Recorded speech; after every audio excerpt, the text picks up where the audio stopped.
오늘 18장 16절에서 후반부를 다 읽지는 못했지만 후반부 내용을 중심으로 해서 삶의 두 가지 유형이라는 제목의 하나님 말씀 전하겠습니다.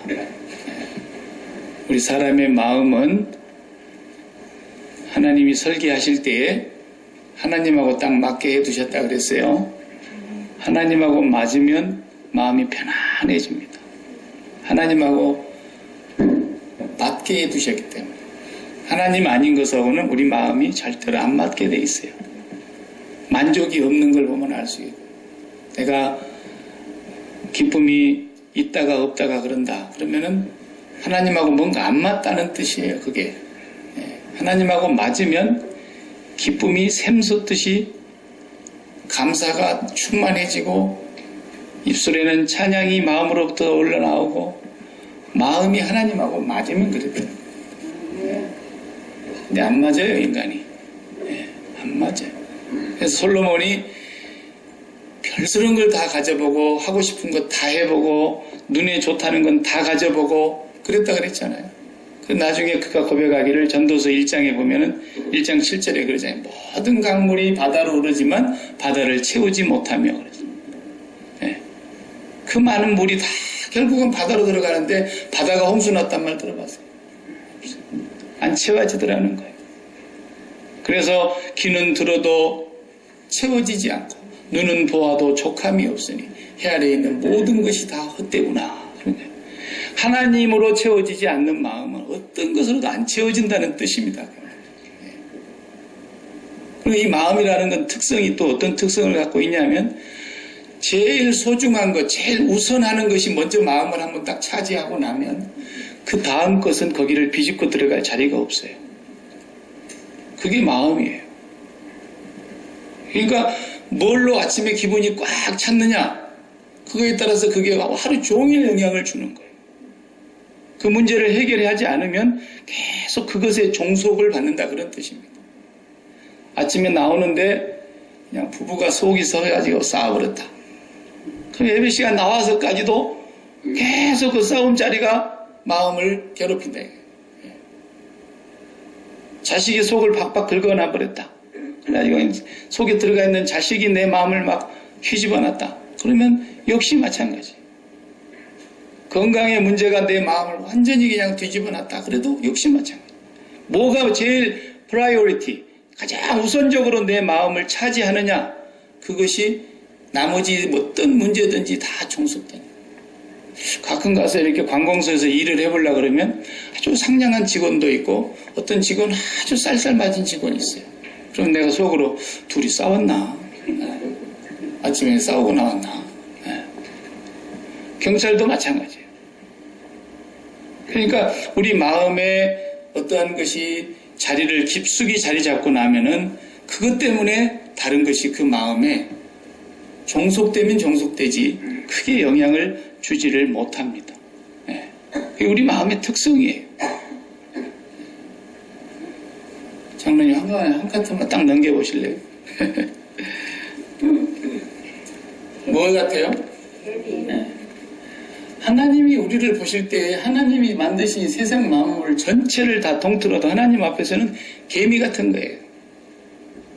우리가 이제 여름 나절에 보면은 개미가 그냥 한 부대가 이동하는 걸 보잖아요. 새까맣게 입에다 뭘 하나씩 물고 가는데 그거 뭐 바람으로 불어버려도 날아가고 발로 한번 휙 비벼버리면 그냥 싹 없어져버릴 것들인데 하나님이 보실 때 우리가 그런 존재밖에 안 돼요. 사실은 천지를 창조하신 전능하신 하나님 앞에, 그렇게 크신 하나님 아버지 앞에 이 세상에 뭐가 크겠어요.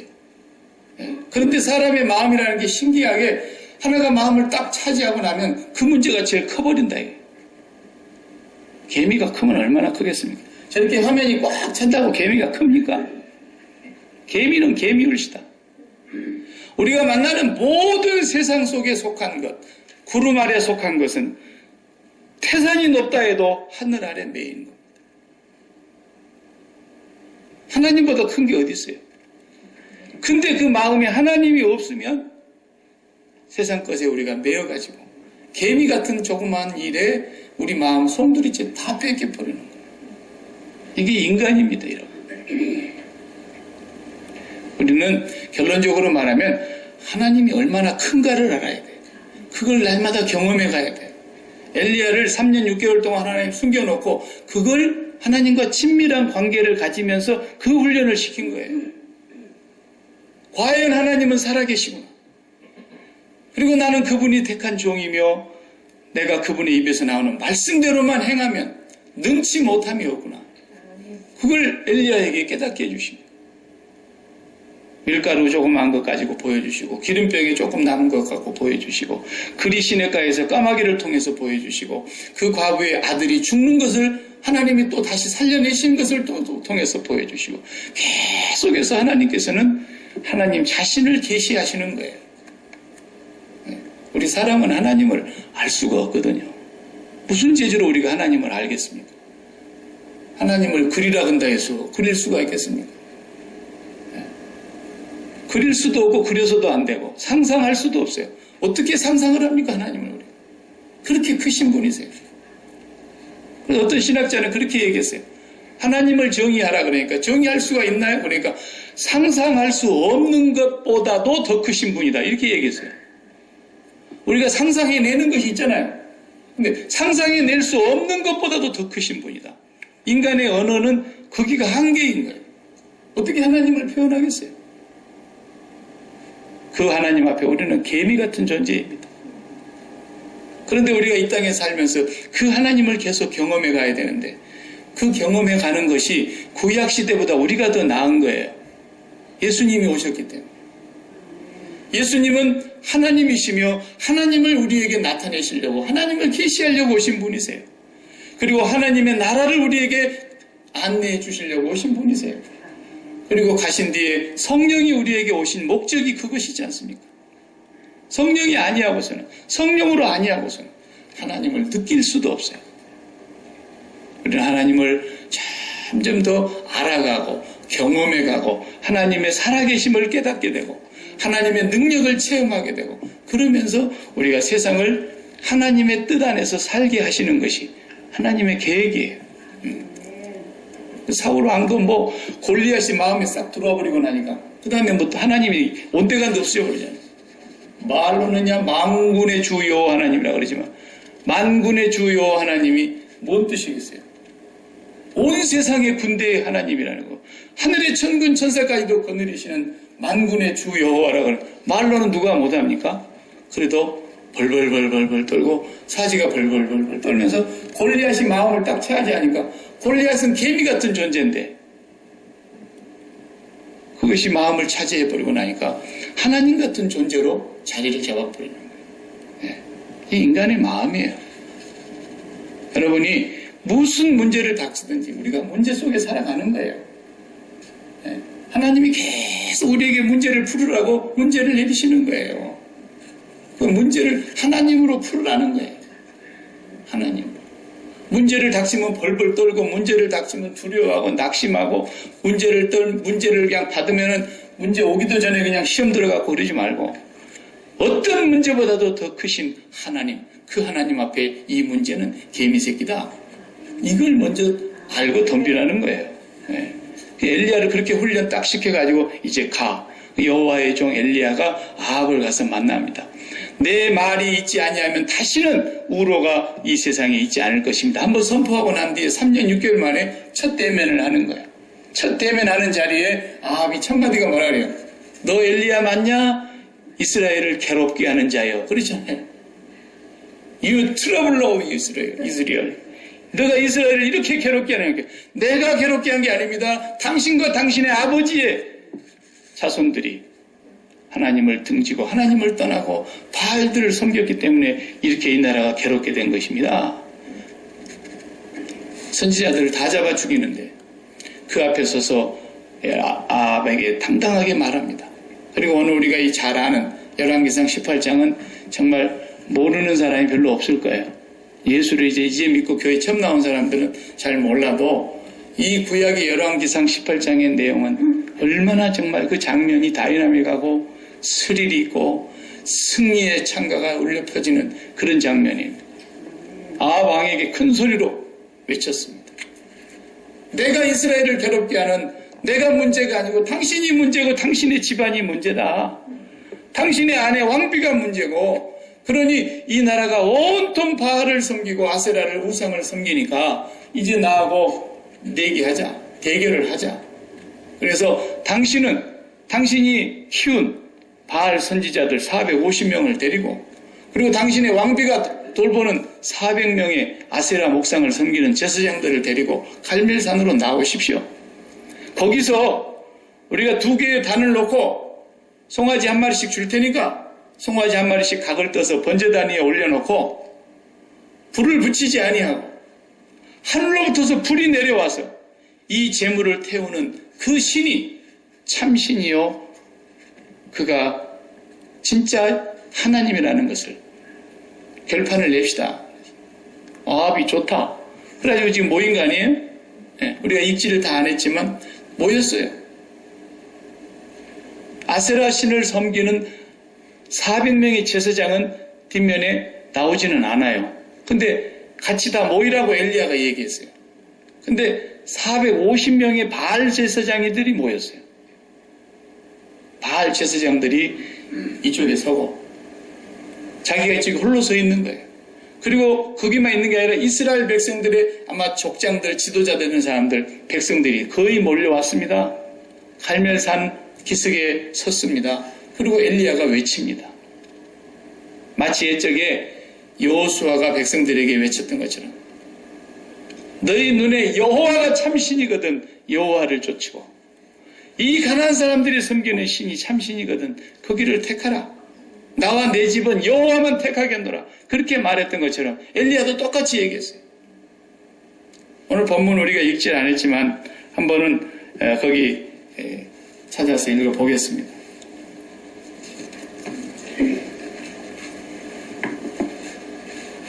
(21절) 엘리야가 모든 백성에게 가까이 나아가 이르되 너희가 어느 때까지 둘 사이에서 머문하려느냐.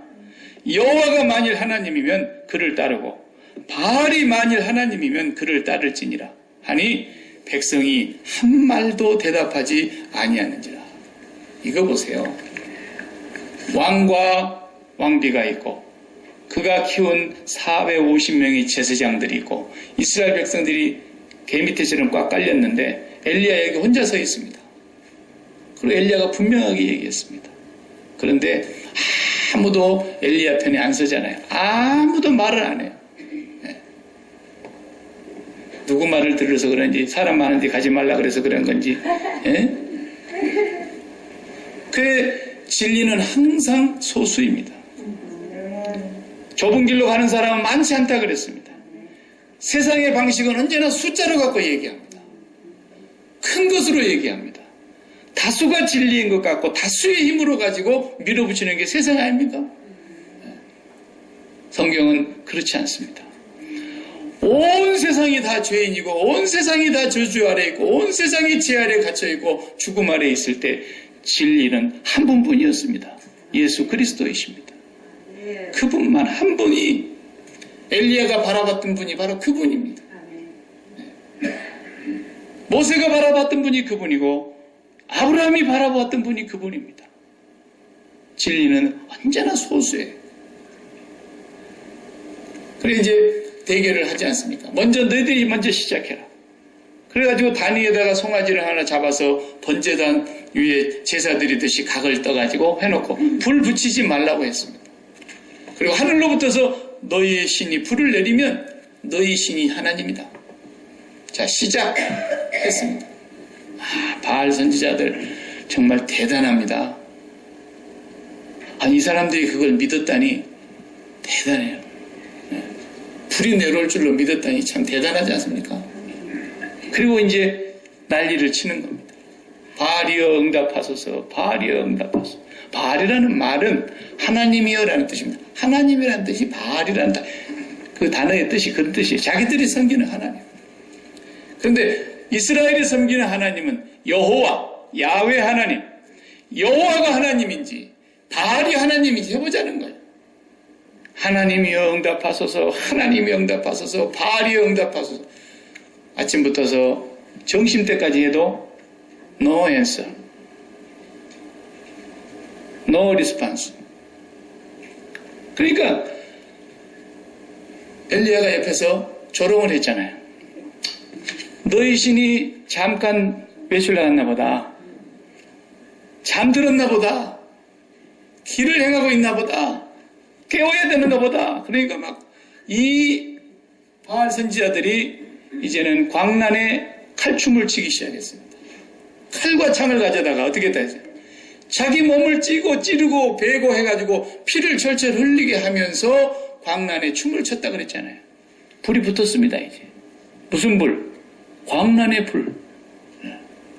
그렇게 난리를 치는데 저녁 소재 드릴 때까지 그렇게 했는데도 no one answer, no response. 아무 소식이 없어요. 그러자 30절에 보면 엘리야가 이제 나서십니다. 그리고 갈멜산에 그 무너진 단을, 구약의 12지파의 이름을, 하나님의 백성을 상징하는, 하나님의 선택받은 백성의 의미를 담은 12개의 돌을 취해서 그 무너진 단을 땡 둘러서 단을 다시 쌓고 수축을 했습니다. 그리고 거기에 나무를 벌려놓고, 그리고 송아지 각을 뜬 걸 올려놓고, 그 다음에 어떻게 합니까? 사람들에게 시켰습니다. 서너 통씩 드는 물병을 가지고 와서 여기다가 부어라. 네, 부어라. 네 번을 그렇게, 네 병을 그렇게 부으라 했어요. 그런데 한 번 붓고 나니까 한 번 더 해. 8번을 부었어요. 한 번 더 해. 12병을 부었어요. 다 이게 뜻이 있습니다만은 이스라엘의 12지파, 12병, 12제자, 12는 항상 귀한 의미가 있는 거예요. 거기에 물을 부어 놓으니까 세상에 그 또랑을 또 팠다 그랬잖아요. 물이 흘러가지 않도록. 곡식이 한 15리터나 될 정도로 양을 담을 만한 또랑을 팠다 그랬어요. 둥그렇게 또랑을 파서 거기에 물이 고였습니다. 그리고 하나님 앞에 기도하기 시작했습니다. 그 기도의 내용이 36절 아닙니까? 우리가 읽지 못했지만 다 같이 읽어봅시다.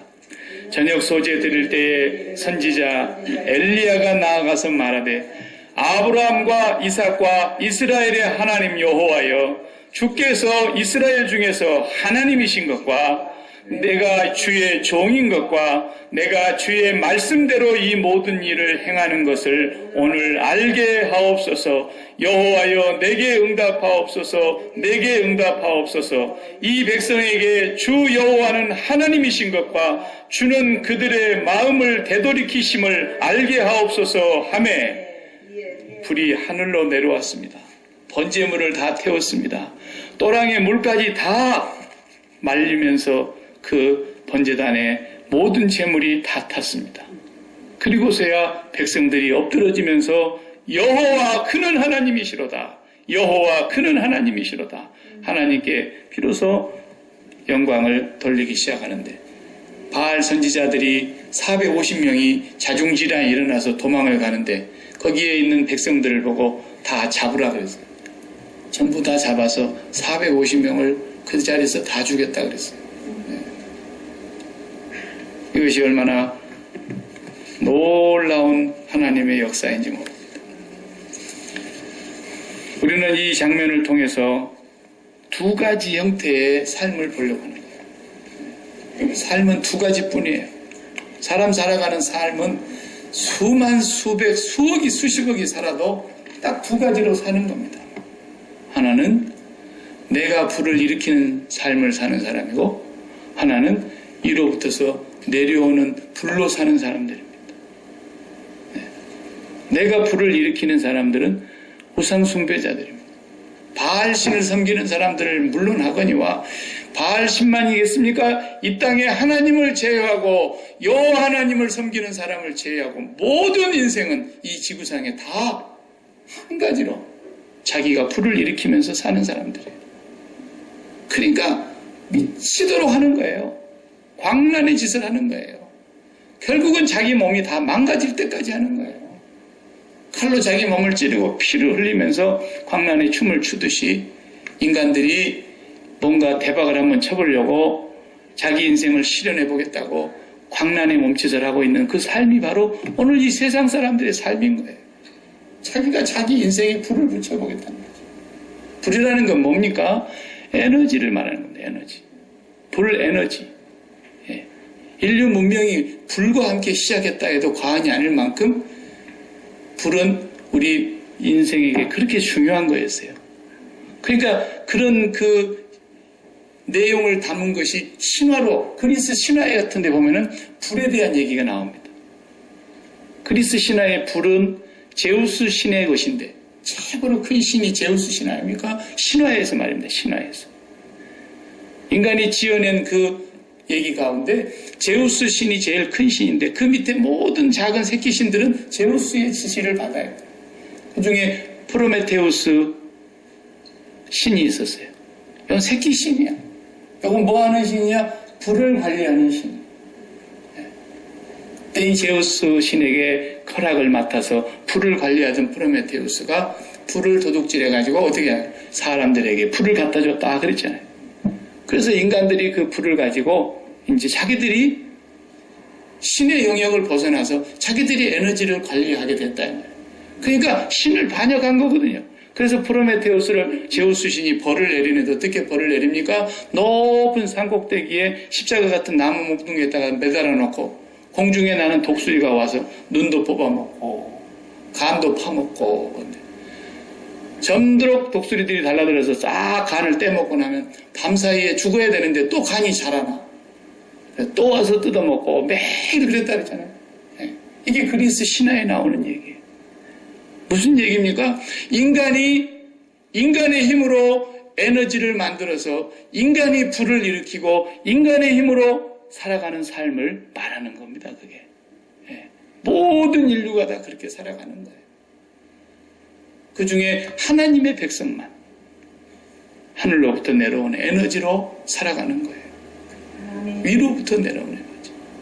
이사야 선지자에게 주셨던 말씀처럼 여호와를 앙망하는 자에게 새 힘을 주시니 독수리 날개치며 올라감 같을 것이요 걸어가도 달려가도 피곤치 아니할 것이며 소년이라도 넘어지고 힘센 장정이라도 자빠지지만 여호와를 앙망하는 자는 새 힘을 얻을 것이다. 그 위로부터 내려오는 그 에너지로 사는 것이 하나님 백성이라는 거예요. 그러니까 우리가 이 세상에 살면서 인간의 힘으로 인간을, 이것이 바로 우상 숭배의 가장 전형적인 모습인 거예요.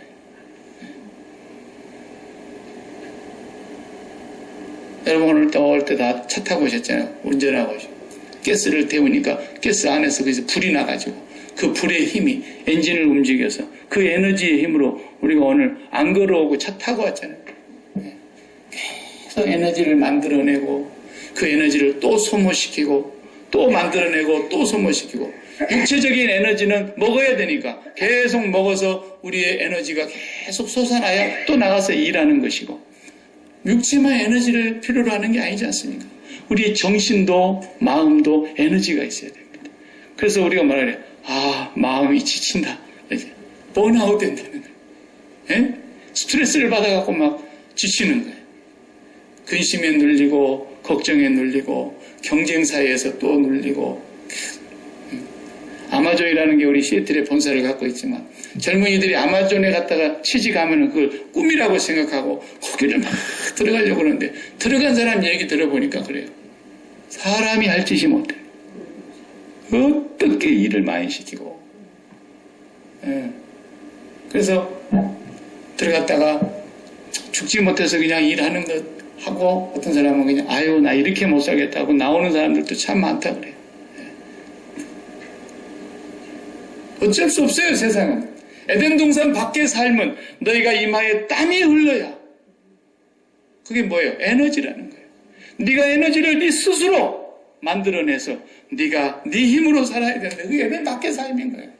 예수 그리스도의 십자가로 말미암아 다시 에덴으로 돌아간 우리의 삶은 그럴 필요 없다는 거예요. 그렇게 안 해도 된다라는 거예요. 하늘로부터 내려오는 하나님이 주시는 에너지로 가지고 얼마든지 살 수 있다는 거예요. 오늘 본문의 이 두 가지 삶의 형태를 우리가 잘 보면은 어떻게 사는 것이 하나님의 백성의 삶인가를 우리가 알 수 있는 거예요. 주님의 십자가 사건은 우리가 우리의 에너지로 살지 못하게 하려고 하나님이 에너지를 주시겠다고 그렇게 하신 거예요. 엘리야의 기도를 가만히 보세요. 응답해달라고 하는 기도의 내용이 뭡니까? 이게 지금 자기가 계획한 게 아니에요. 어떻게 하면 저것들을 코를 납작하게 만들어버리고 하나님이 하나님이신 것을, 여호와가 하나님인 것을 이 세상에 증거할까? 엘리야가 구상해낸 게 아니라 그 말이에요. 여호와는 정말 살아계신 하나님이라는 걸 자기가 3년 6개월 동안 함께 하면서 진짜 체득을 했고, 그리고 자기는 그 하나님이 자기를 불러 세운 종이라는 것을 또 확인했고, 그리고 그분이 하시는 말씀대로만 하면 아무리 흉년이 들어도 까마귀가 먹을 걸 물어다 주더라고요. 아무리 먹을 것이 없어도 기름병이 다 하지 않더라는 거예요. 왜? 여호와의 말씀대로 하기 때문에. 그래서 오늘 내용, 기도 내용을 36절을 정리해보면 여호와가 참 하나님이신 것과 제가 주의 종이 된 것과 내가 내 마음대로 하는 것이 아니고 내 뜻대로 하는 것이 아니라 주의 말씀에 의지하여 하는 것임을 알게 해 주십시오. 주님 말씀에 의해서. 이 세 가지를 보면은 여기서 우리가 예수 그리스도를 보는 거예요. 구약의 예수 그리스도의 나타나심의 형태가 항상 이렇잖아요. 예수님이 이 땅에 오신 것은 그분이 하나님이시면서 사람의 몸을 입고 오신 것은 우리가 하나님을 직접 알 수가 없다니까요. 이해도 못하고 상상도 못해요. 그래서 그분이 하나님을 보여주시기 위해서 독생하신 하나님으로 오신 분이세요. 하나님이 계신 것과 그 다음에 그는 하나님의 근본 본체의 동등이셨지만 하나님의 동등된 자리를 비워두고 종의 형체를 가지고 당신이 하나님이시지만 이 땅에 오셔서 한 번도 당신의 뜻대로 하지 아니하고 여호와의 말씀대로 했다 그랬어요. 아들이 아버지가 행하는 것을 보지 않고는 아들 스스로 한 것이 아무것도 없다 그랬어요. 그는 철저하게 고난받는 종의 자세로 십자가를 지시면서까지 종의 모습으로 살으셨어요. 그리고 그분은 여호와의 말씀이십니다. 이 말씀이 육신이 되어 우리 가운데 오신 분이고 그분은 하나님의 말씀이시며 동시에 그분이 하신 모든 말씀과 그분이 행하신 모든 표적과 이적이 다 하나님의 말씀이셨던 거예요. 하나님의 말씀대로 된다는 것을 예수님께서 보여주신 것이죠. 그 엘리야의 기도가 그 내용인 거예요.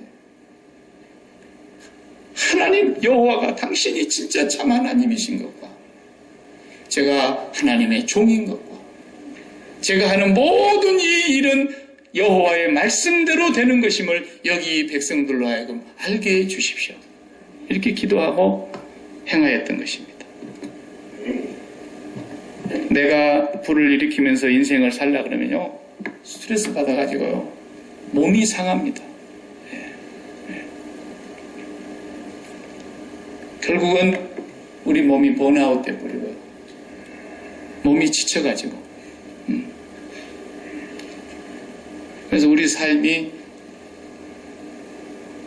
내가 내 인생의 소원을 성취해야 되겠다. 내 인생은 나의 것. 이래가지고 내 꿈을 펼쳐라. 뭐 맨날 이딴 소리 하는 사람들.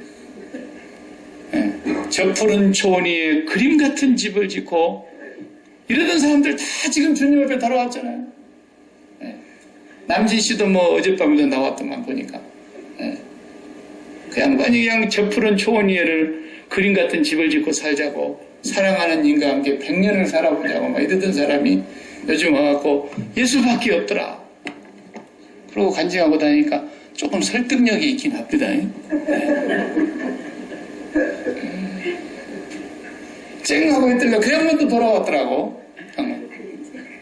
지구멍에 뱃들날 있다고 그렇게 노래하면서 그 양반도 요즘 예수 믿고 정말 예수밖에 없다고 간증하고 다니는 거 보니까 참 하나님의 은혜가 너무나 감사하더라고요.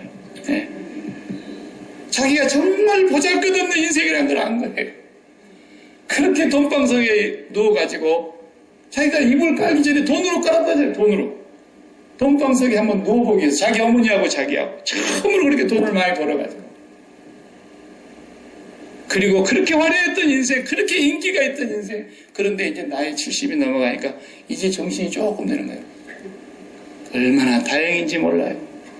불쌍했지만 천만 다행인 거예요. 철들자 노망 안 들기 너무너무 다행인 거예요. 그래도 마지막 조금이라도 하나님밖에 없더라라고 얘기하고 다니니까 오빠하고 따라다니던 부대들이 요즘 그래요? 그리고 마음이 바뀌잖아요. 우리는 오빠가 최고인 줄 알았는데 아니야. 아무것도 아니야. 나는 개미 같은 존재야. 그걸 안 거예요. 그렇다고 해서 그 사람들이 하루아침에 세상의 영화를 다 버리고 예수를 따라왔다고 해서 망합니까? 더 아름답고 지금까지 살아왔던 삶이 더 빛나버리는 거예요. 예수 안으로 딱 들어와 버리니까. 네.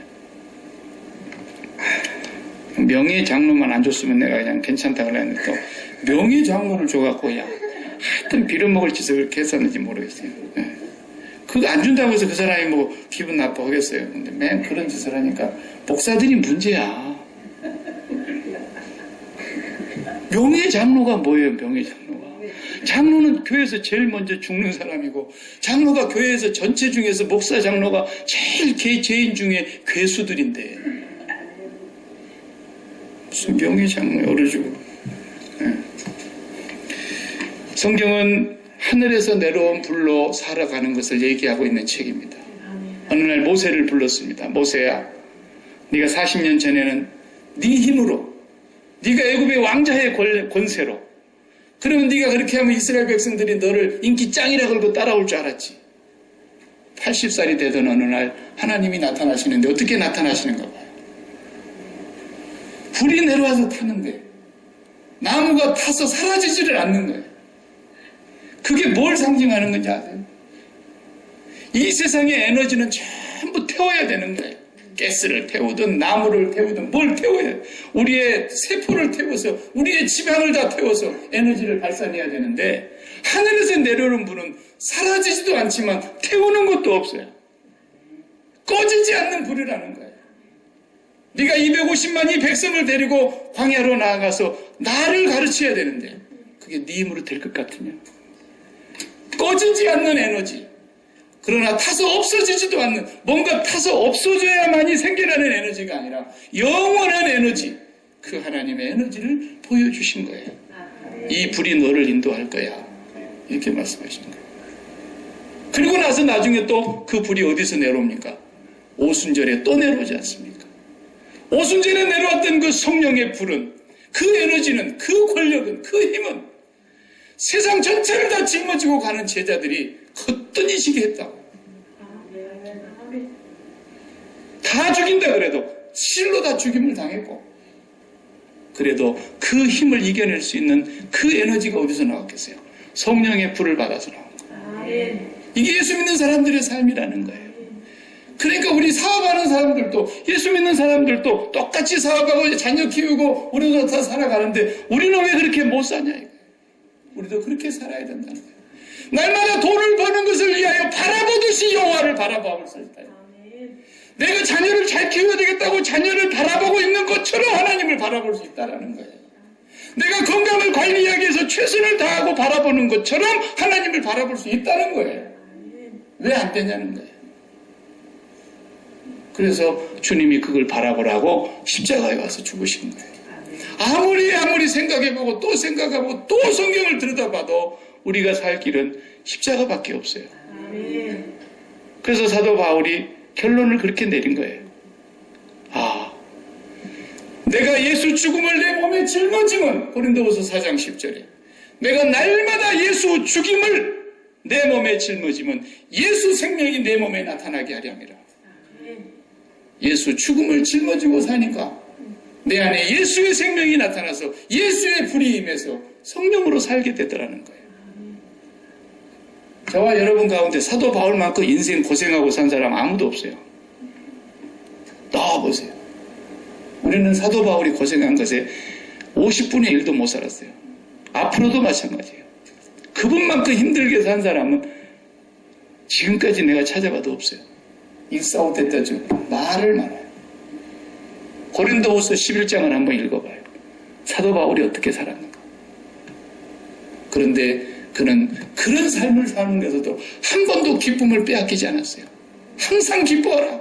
쉬지 말고 기도해라. 범사에 감사해라. 그리고 자기는 이 몸을 떠나는 것이 그렇게 사모하는 마음이었고 내가 몸을 떠나 그리스도와 함께 있는 것을 그렇게 사모했어요.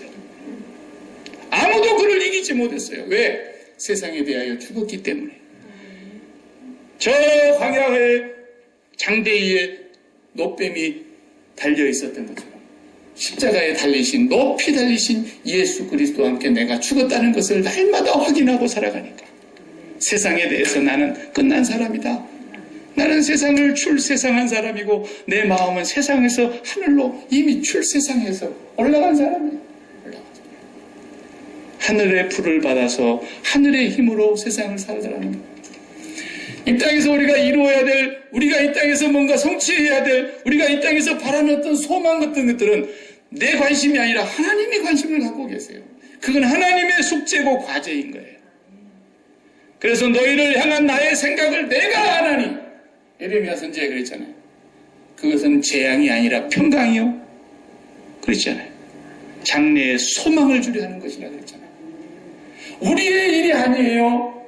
우리의 시간이 아니에요. 우리의 인생이 아니에요. 우리는 먼저 그의 나라와 그의 의를 구할 뿐이에요. 그리고 우리는 하늘의 불을 받아서 하나님이 우리의 삶을 걱정해 주시기 때문에 사는 거예요. 이것이 오늘 엘리야를 통해서 그가 예수 그리스도를 바라본 자세가 바로 그것입니다. 오늘도 우리가 주님을 왜 바라봅니까? 날마다 눈 뜨면 죽었다고 복종하고 시작하세요. 날마다 하루하루를 시작하게 하나님이 허락해 주시면 나는 십자가에서 예전에게 죽은 사람이라는 걸 확인하고 고백하면서 살아가는 거예요. 그래야 하나님의 뜻이 분명하게 보여지는 것입니다. 보여지는 거예요. 18살까지만 자식들도 이렇게 각별하게 좀 이렇게 잘 신경 쓰시고, 미국은 18살까지만 잘 키우면 된다라는 거예요. 19살 때부터는 신경 쓰지 말라는 거예요. 18살까지 내가 다 양육비 줄 테니까. 요즘은 주나요? 옛날엔 다 줬지요. 19살 때부터서는 네 자식도 아니니까 이제 네 역할 끝났다라는 거예요. 자식에 대해서 한번 죽어보라는 거예요. 자식이 망가지는 자식도 있어요. 키워보면. 그래도 가만 내둬보라는 거예요. 왜?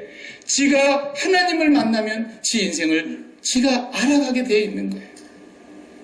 아이고, 저놈의 새끼가 뭐가 되려고 저러는가. 그럴 필요 없다는 거예요. 왜 내가 마음에서 열을 내서 에너지를 태우냐는 거예요. 네 에너지로 자식 생기는 거 아니라는 거예요. 하늘 에너지가 임하면 그 자녀는 하루아침에 바뀔 수 있어요. 하루아침. 사업도 마찬가지예요. 내가 이뤄보려고 화장실 2개 있는 집 화장실 3개로 늘려보려다가 인생 끝나는 거예요. 조금 불편해도 괜찮아요. 화장실도 없이 우리가 밖에 가서 볼일 보고 살았던 사람들인데 우리가 뭘 못하겠어요. 우리 힘으로 우리 인생을 만들려다가 스스로 넘어지고 스스로 광란에 몸부림을 치다가 제 몸을 상하며 피를 흘리며 아침부터 저녁 소재 드릴 때까지 광란에 춤을 치던 그 사람들 아무것도 없었어요. 우리는 그 삶을 절대로 흉내내서나 부러워하거나 반복해서는 안 됩니다. 우리는 철저하게 하나님의 뜻이 아니면 그냥 죽어 있는 거예요. 하나님의 뜻이 무엇인지 모르겠으면 가만히 죽어 있는 거예요. 그래야 여호와가 하나님됨을 알게 되는 거예요. 너희는 잠잠히 두려워하지 말고 잠잠히 오늘 너희 가운데 구원을 행하시는 여호와를 보라는 거예요. 그래야 하나님 경험하게 되잖아요. 이 설교를 하고 있는 박 목사도 과거에는 그렇게 안 살았어요. 저도 성격이 너무 그냥 뭐라 그럴까요? 빈틈이 없어가지고 조금만 이렇게 줄이 틀어져도 안 돼. 줄 맞춰야 돼. 좀. 이러던 사람이었어요. 생긴 걸 봐요. 안 그렇게 생겼는 거. 근데 지금은 뭐 옆에서 대포가 터져도 저는 눈 하나 깜짝 안 할 수 있어요. 난 그것은 내가 이제 하나님께 너무 감사한 거야. 그게. 예.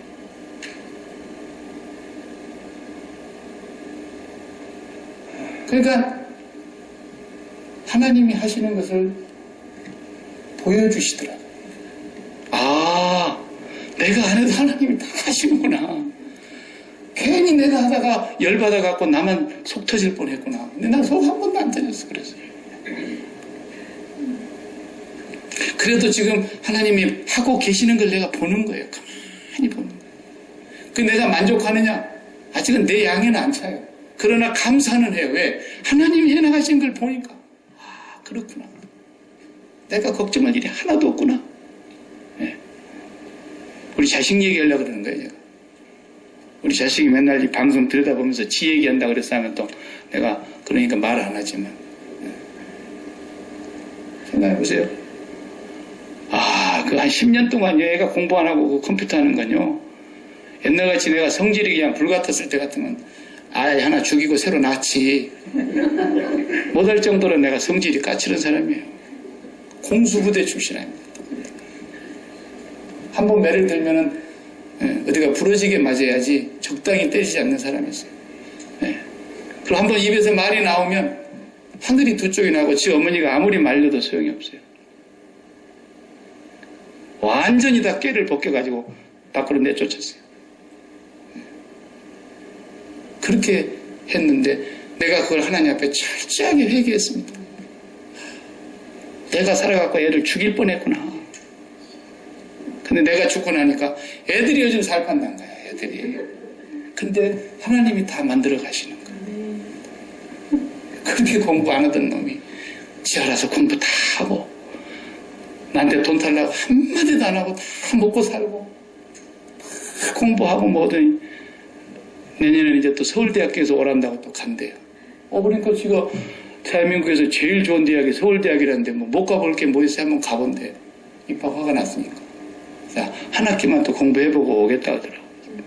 난 가지 말라 그랬는데 그것도 또 내가 괜히 간섭하는 것 같아. 놔뒀어요. 그래도 그것이 내가 또 얘기한 거예요. 네가 아무리 스펙 쌓아봐라. 네 스펙을 가지고 네 인생이 성공이 되는 거. 절대로 안 된다고 내가 장담한다. 왜? 내가 섬기는 하나님도 힘이 세니까. 그런 배짱이 있어야 되는 거예요. 다 죽어간다 해도 가만 놔둬봐요. 그래야 하나님이 일하시는 걸 볼 거 아닙니까? 내가 들어서서 끼어드니까 문제가 되는 거예요. 가만 놔버려 둬봐요. 그리고 하나님이 절대로 걔 버리지 않을 거니까 철저하게 하나님 앞에 한번 죽어 있어봐요. 그럼 하나님이 살아계신 것을 딱 보여주십니다. 네. 아, 그렇구나. 사업도 마찬가지입니다. 돈 버는 거 마찬가지예요. 여러분, 우리는 많은 돈을 벌어가지고 우리 인생의 미래를 설계하고 살아가는 사람들이 아닙니다. 그날 하늘의 불이 임해서 살아가는 사람들이고 마지막까지 그렇게 살다가 하나님이 부르시면 가는 것입니다. 우리가 쌓아놓은 거 자식한테 물려주려고 생각지도 하지 말아요. 그건 자식을 정말로 망하게 하는 길입니다. 내가 장담할 테니까 나중에 후회하지 마시고. 저 사람은 물려줄 것이 없으니까 큰 소리 친다마는 아니라니까요. 그렇다고 내한테 가져오라 그럽니까? 천만의 말씀입니다. 정말로 자식들이 고생하면서 힘든 인생의 길을 하나님의 나라가 아니에요. 여기는 지옥이에요. 그렇기 때문에 하나님 오늘 지옥 같은 세상에서를 이미 빼내가시기로 작정하신 거예요. 이 지옥 같은 세상에서 하나님이 없이는 절대로 살 수가 없구나 하는 것을 자식들이 경험하게 만들어줘야 한단 말이에요. 그런데 우리가 그걸 경험하지 못하게 하려고 풍성하게 넘겨줘봐요. 천국에서 걔들 못 만날 테니까 장담합니다. 제가. 하나님이 살아계신 것을 경험하게 하시려면 가만 내버려 두세요. 그리고 기도만 해주세요. 축복해 주세요. 격려해 주세요. 칭찬해 주세요. 아무리 실패하고 돌아와도, 아무리 망가지고 돌아와도 절대로 너는 내 자식이다. 나는 너를 사랑한다. 이렇게만 말해 주세요. 하나님은 절대로 너를 버리지 않으실 것이다. 그 확신을 심어주세요. 그리고 가만 놔두세요. 하나님이 하시게 돼 있습니다. 하나님 살아계신 것을 반드시 보게 될 것입니다. 우리 예수 믿는 사람들은 내가 내 힘으로 소진을 다할 때까지 내가 불을 일으켜서 사는 사람이 절대로 아닙니다. 하나님 안 주시면 안 받습니다. 주시면 받습니다. 그러나 우리는 억지로 욕심이나 탐욕을 부리지 않습니다. 하늘에서 내려온 것으로 많든 적든 감사합니다. 늘 찬양할 수 있습니다. 이것이 엘리야가 예수를 바라보고 갔던 삶이고 예수님이 우리에게 오셔서 우리에게 본을 보여주신 삶이었던 것입니다. 기도하십시다. 하나님 감사합니다. 평생 아침부터 저녁까지 내가 뛰어야만 내 인생을 내가 사는 것처럼 우리가 살아왔던 세월들이 있었습니다. 이제는 내가 불을 붙이는 삶이 아니라 하늘로부터 내려오는 불, 하나님께서 주시는 그 힘, 여호와를 앙망하는 자에게 약속하신 그 힘으로 세상을 살아갈 수 있도록 은혜를 베풀어 주시옵소서. 예수님 이름으로 기도하옵나이다. 아멘.